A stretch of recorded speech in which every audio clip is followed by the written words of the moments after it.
favor, si usted es sensible, no escuche esta grabación. ¿Cuántas veces y casi cada fin de semana durante varios años? Y ha sido toda una experiencia gratificante volver a entrelazar esa amistad con Germán de Argumosa en su estudio, escuchando estas cosas. Y había una que al profesor le marcó mucho, porque él conocía a quien murió. Siempre las reuniones donde se junta cierta gente, además de un nivel sociocultural muy elevado, puede haber alguien que se ríe de estos temas. Al menos es lo que contaba Germán que pasó con esta historia.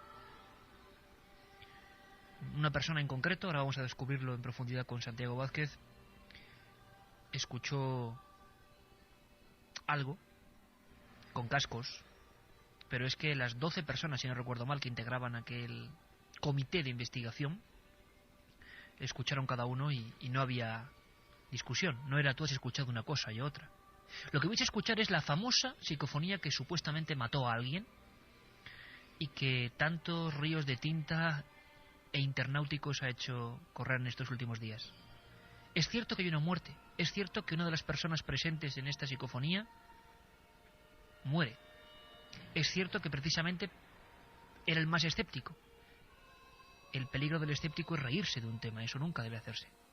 Es cierto que precisamente es cierto que eran 10 minutos de grabación. A Germán nunca le había pasado. Las psicofonías, como sabéis, son siempre palabras sueltas. Las hemos escuchado, ¿verdad? Palabras perdidas en el viento. Pero estas son sonidos, golpes, campanas, lamentos, una especie de animal que chilla. Germán de Argumosa, siempre dando el punto de vista universitario y científico a esta historia, un grupo también de científicos y universitarios, la medianoche, un sótano de Madrid, un lugar como cualquiera de nuestras casas, no era ningún cementerio, no era ninguna cosa extraña. Y de repente, con todas las medidas de seguridad, un sonido, una grabación que parece el mismísimo infierno.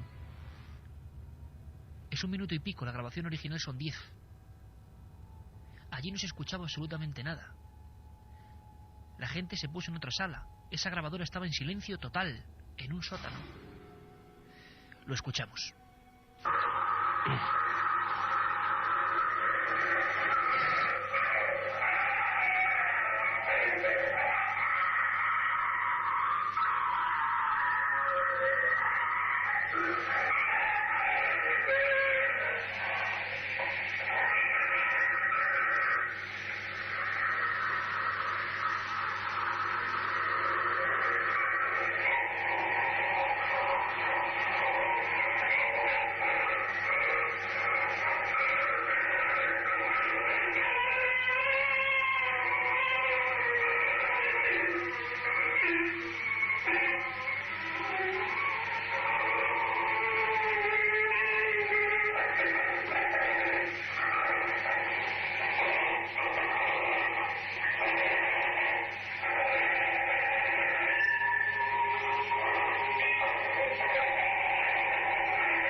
Para él, esta psicofonía era muy especial. Te lo contaba en aquel programa en la Inter de una manera muy especial.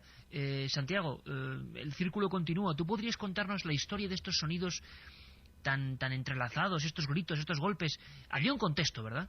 Sí, voy a intentar resumir porque es un poco largo, pero intentaré sintetizar. Esta grabación se realizó a principios de los 90 en un chalet a las afueras de Madrid.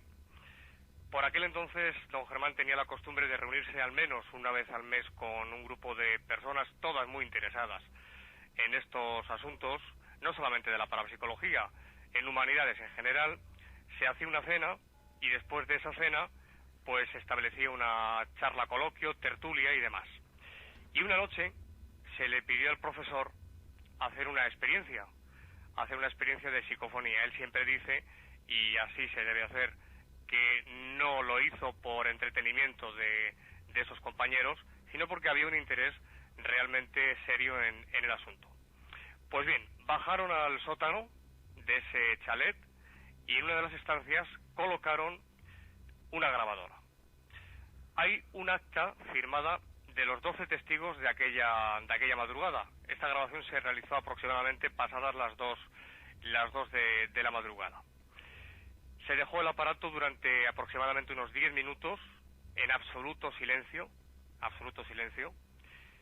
y al rebobinar la grabación, el cassette, se encontraron con lo que tú acabas de poner hace unos momentos. Oye, Santiago, ¿y cómo definirías esto desde el punto de vista de un especialista como tú, que ha pasado pues muchos años también trabajando en el asunto de las voces? No se parece a nada de lo que hemos habitualmente puesto, incluso aquí hace unas semanas, ¿no? Es interesantísima porque, como siempre decimos los que nos dedicamos al estudio del fenómeno psicofónico, no solamente nos encontramos con voces, hay una voz que si los oyentes, tus oyentes prestan atención, escucharán una voz en esa grabación que has puesto. Lo que ocurre es que hay que prestar mucha atención y quizás tener el oído muy entrenado. Una voz que dice agua, agua, me ahogo. Bueno, pues decía que no solamente se escuchan voces que intentan acallar a otras, sino nos encontramos además con ruidos tremendos, estridentes, fortísimos, sonidos de una campana, como hemos escuchado. Es decir, se da una variedad, aparte de la grabación en sí, que como decíamos dura 10 minutos. 10 minutos así, constantemente. 10 minutos, Iker, de grabación ininterrumpida, salvo unos segundos hacia el centro de silencio. El resto de la cinta de los 10 minutos de grabación está plagada de ruidos, de sonidos diversos y de voces. Caramba, ¿y cuál es la historia? Porque parece que encima hay una especie de leyenda negra que yo quería resolver también esta noche, porque te puedo asegurar, Santiago, Sí. que en todo este tiempo han llegado un montón de peticiones de gente que quizá en este mismo programa que tú hacías en Radio Intercontinental pudo escuchar en su día, hace casi ya 10 años, esta grabación. Ya sabes que estas cosas, cuando impactan en la radio, la gente las conserva y pregunta, y muchas preguntas que nos hacían era ¿qué pasó después con alguno de los protagonistas de esa noche, no? Bueno, pues realmente es también interesante, muy interesante, lo que sucedió desde el punto de vista de la investigación. Claro, no tiene ninguna gracia. En esa grabación aparece, nunca se ha puesto en la radio porque, sinceramente, Iker, no se puede poner. Se trata de una voz femenina, sumamente agresiva, que dice lo siguiente: ya te tengo, Juan. Juan era uno de los presentes. Ya te tengo, Juan. Y continúa: te mataré, y por tercera vez añade con suma agresividad: te mataré. Este Juan era una de las personas que estaban presentes en esa sesión de psicofonía.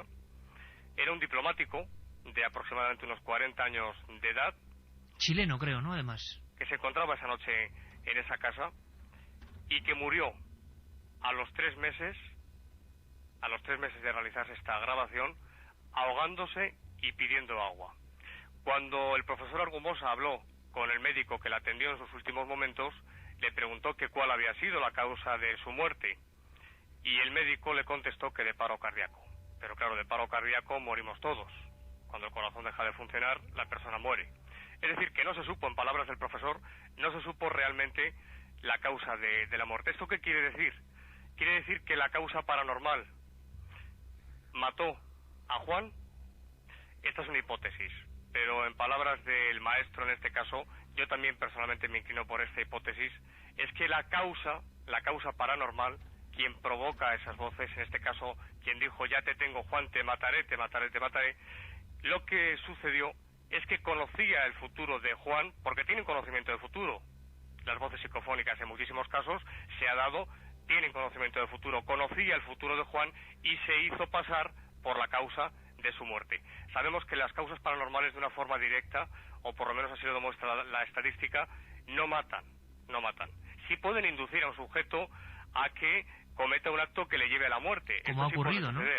Como ha ocurrido en alguna ocasión. Tú lo sabes mejor que nadie. Desgraciadamente. Por tantos casos que has investigado. Pero de una forma directa, la causa paranormal, vuelvo a citar las palabras del profesor, la causa paranormal no mata.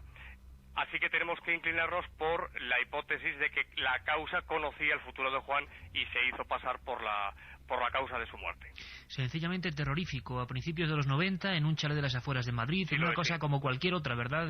Tampoco era ningún cementerio escabroso, ni ninguna casa supuestamente encantada, ¿verdad, Santiago? No lo era, ¿no? Una casa normal, un chalet de las afueras de Madrid, como bien dices, y en el sótano. Se escogió el sótano pues porque había más silencio. Sencillamente, a esa hora pues había mucho más silencio, a las afueras de Madrid todavía más silencio, y si encima bajamos a un sótano, pues todavía más silencio. Es decir, se trataba de aislar hasta el punto máximo la grabación de ruidos exteriores. Don Santiago Vázquez, que hace 10 años prácticamente, desde Radio Intercontinental, Dimensión Desconocida, un programa en el que hemos participado, sí, y en el que realmente pues hemos disfrutado mucho, ponía esta grabación que yo creo que por eso mismo generó en sí misma una especie de leyenda urbana retroactiva, que de leyenda urbana no tiene nada y que hoy hemos querido demostrar. Oye, Santiago, que te esperamos por estos estudios de la cadena SER y para hacer muchas cosas, ¿eh, amigo? Cuando tú quieras, sí, que a tu entera disposición. Aquí me tienes, ya lo sabes. Un abrazo muy fuerte. Aunque ustedes no lo hayan entendido, tal vez hayan percibido que hay voces. Hay voces que hablan a un mismo tiempo. Hay voces que se cruzan, como si hubiese varios seres que están hablando al mismo tiempo y queriendo imponer lo que están diciendo. Y habrán oído también, no sé si lo habrán entendido, esa voz de agua me ahogo.